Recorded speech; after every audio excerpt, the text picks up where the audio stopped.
Today, the religion of Islam boasts almost 2 billion followers.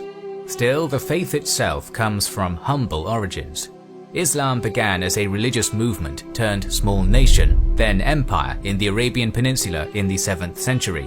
Then a sprawling multi-ethnic, multicultural, and even multi-religious country at the crossroads of Eurasian trade and cultural exchange. It's no surprise then that the ideas, cultures, and people moving through the Islamic Empire, combined with a friendly theology and government, led to what's called the Islamic Golden Age.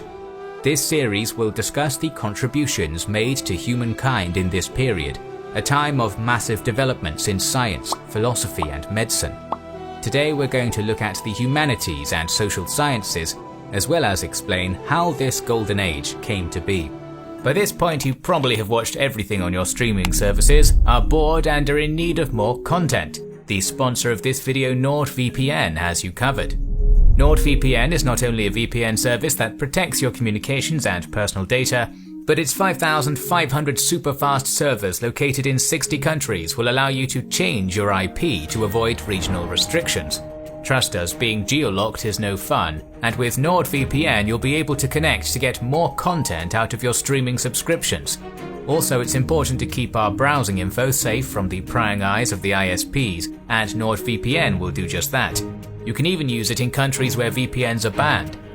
NordVPN never logs your data and protects your information in public spaces by using double data encryption.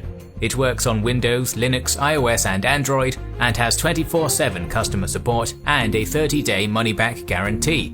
And most impressively, you can get all that for $3.49 per month.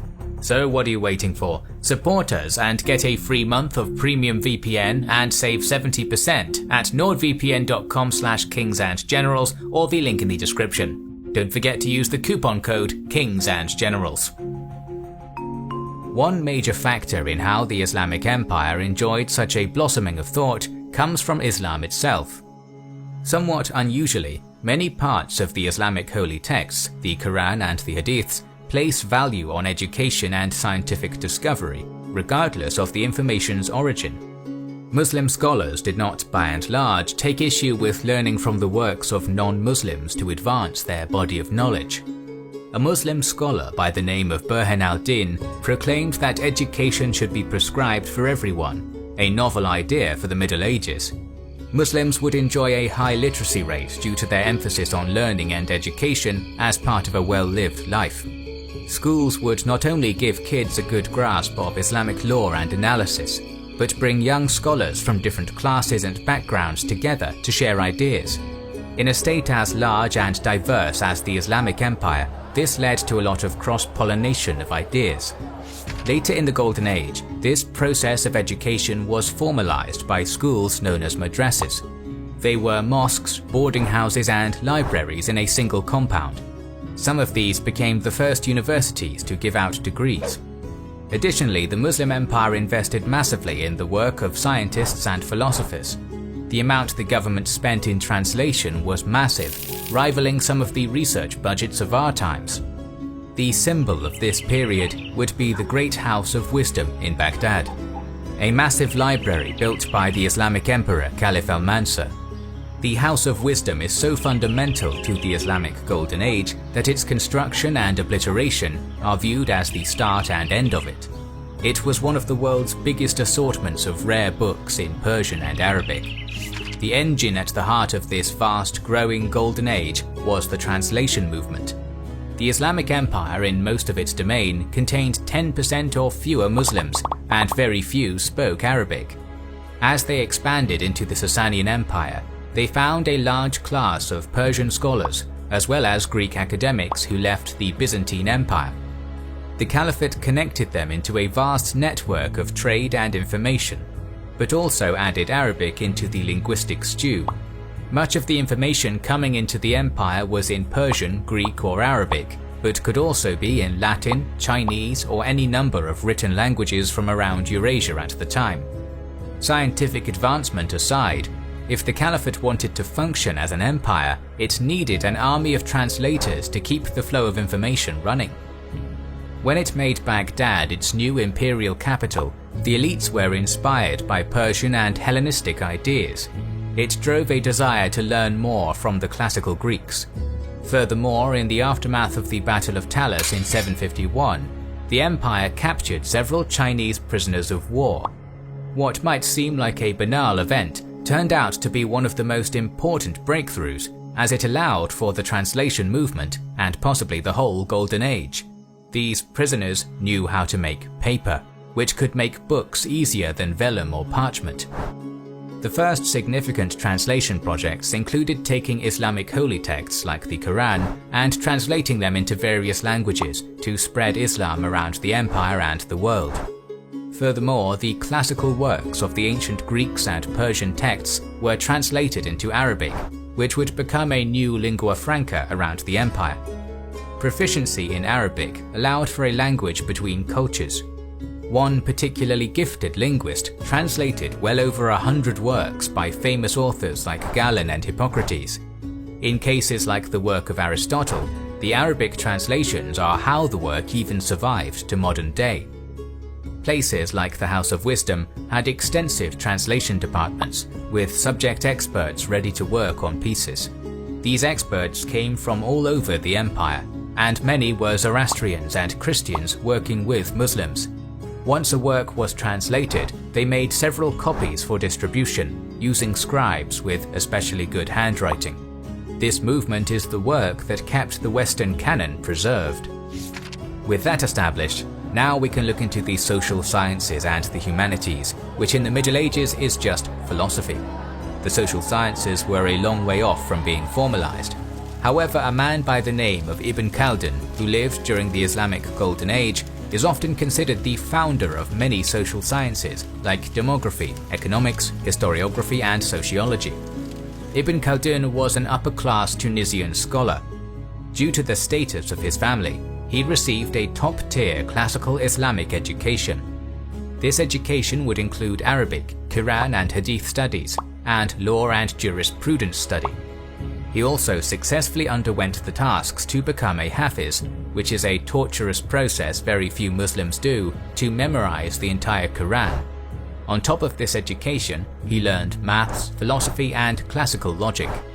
But Ibn Khaldun didn't get into all of his social science work until after he finished a successful career as a politician in particularly unstable times in Tunisia. In the last years of his life, he penned an autobiography as well as a world history book called the Kitab al-Ibar, or the Book of Lessons. To this day, the book's chapters on the history of North African Berber people are still used as a source. In the book, he speaks of two different walks of life, both common in North Africa of his day, that of nomadic and sedentary peoples. He wrote of the effects of the conquest of a city on its inhabitants. Both are based on a central concept called asabiyya, or social cohesion. It might seem rudimentary, but this is considered some of the first works of sociological research. As he broke down the concept, he spoke of social factors leading to economic, political, and even psychological differences in cultures.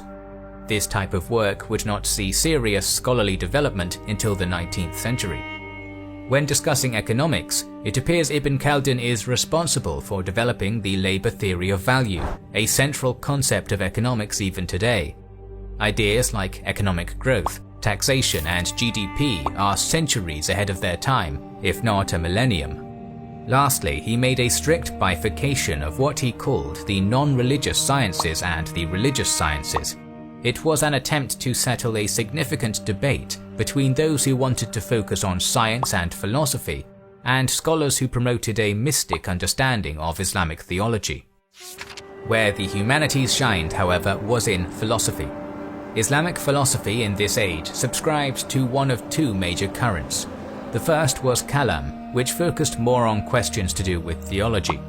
This featured discussions about free will and rationality. One sect which took a rigorous adherence to rationality as the proper way to understand questions of theology were the Mutazilites. They in turn debated with any other schools, such as Maturidiyya, which did not see the hadiths as reliable texts at odds with reason, and largely believed in free will. Another major theological school was the Ash'ari, whose concepts of free will were limited to choosing possibilities outlined for you by an all-knowing God. Much of the logic and discussions these currents had with each other spoke of heavy influence from Greek philosophers.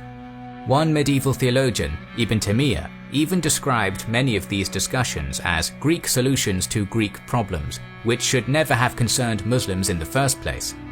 Ibn Taymiyyah's criticism speaks to another significant theological divergence in Islamic philosophy. All of these schools used reasoned approaches to Islam, and as such, rejected literalist interpretations. This did not go unopposed by some in the clergy, who worried that this kind of thinking challenged their status in society. However, the remnants of Kalam scholars still have a significant presence in the Islam of today. Kalam is now merely the word for theology, and Islamic theology is still very academic. The second major school of philosophy is what we might more easily recognize as philosophy today. Even at the time, they borrowed the word philosophy from Greek and called this school falsafa. These were the scholars who discussed and built upon the works of Aristotle, Pythagoras, and Plato, publishing massive commentaries and philosophical texts. Some of these scholars were responsible for introducing their ideas, as well as those of the Greeks and Hindus, into Western Christian thought. This transfer of knowledge is one of the main reasons Aristotle went on to play such a significant role in Christian theology. One philosopher, Ibn Sina, broke ground in the realm of metaphysics. Metaphysics is the area of philosophy which attempts to understand the fundamentals of reality, the study of objects, properties, and existence itself. One major schism when it comes to the prominent Greek philosophers of Aristotle and Plato was a debate about forms. The form, or essence of something, is what makes an object fundamentally that sort of thing, its shape, highlights, and so forth. A triangle is a triangle because it has 3 sides, as a basic example. Plato believed that all things, even abstract things, existed in a world of forms, where the perfect idea of a thing exists. What we see are mere shadows of that thing. Aristotle rejected this idea, opting to believe that an object's form existed in this world and that all objects were made of both object and form. Ibn Sina wanted to marry these two ideas in an exploration of the soul, and also to prove the soul exists. He did so with a thought experiment. It's a famous one from philosophical history, the floating man. In this, he wants to imagine a man falling freely in the air. With no ability to see other things in reference to oneself, a person could still experience their presence and consciousness. Ibn Sina believed this to be evidence that there is a soul, which is immaterial within, showing both external properties but also of another plane, attempting to marry the two concepts. This idea is very similar to the famous starting point for Descartes, who centuries later would become famous for his line "Cogito ergo sum," I think, therefore I am. In the realm of epistemology, the philosophical work of understanding knowledge, learning, and understanding, philosophers worked to understand the human mind. For the sake of this video, let's discuss one back and forth in the realm of the story of self-education, also known as autodidactism. Arab philosopher Ibn al-Nafis, to explore the idea of how one might learn without any other humans, wrote a philosophical novel called Theologus Autodidactus. This novel was a first on many fronts, founding many literary mainstays. It was one of the first Arabic language novels ever made. It had a coming-of-age story long before that was to become a popular theme. It took place on a desert island, of which it may have been one of the first examples. It even had elements of the apocalypse and explaining the afterlife with astronomy, biology, and theology, which have led some historians to consider it a very early inkling of what would become science fiction.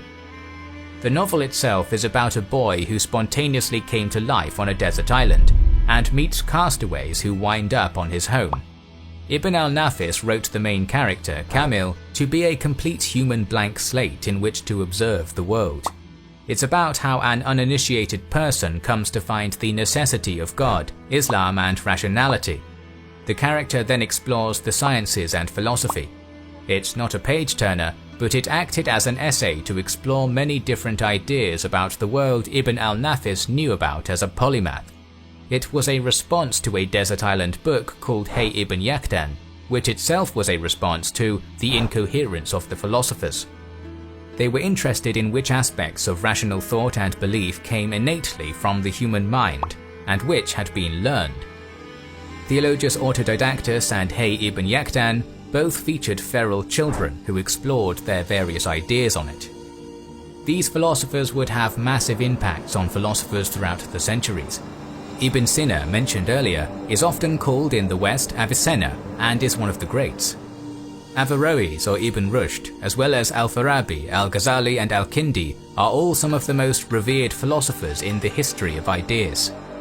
Their work influenced how Western Christians came to conceive of God, the ways they argued his existence, and conceptions of the soul. The translation projects brought the Greco-Roman philosophical works to the West, where they otherwise might not have been preserved. It's tough to conceive of Western civilization without the contributions of the Muslim philosophers of the Islamic Golden Age. And we're just scratching the surface with philosophy. Over the next videos in this series, we'll look at other places where the Islamic Golden Age changed the world. Next time we'll look at the sciences, as well as mathematics, then medicine and healthcare, then inventions and engineers of the Islamic Golden Age, and the multitude of technological innovations, so make sure you are subscribed to our channel and have pressed the bell button. We would like to express our gratitude to our Patreon supporters and channel members who make the creation of our videos possible. Now you can also support us by buying our merchandise via the link in the description. This is the Kings and Generals channel, and we will catch you on the next one.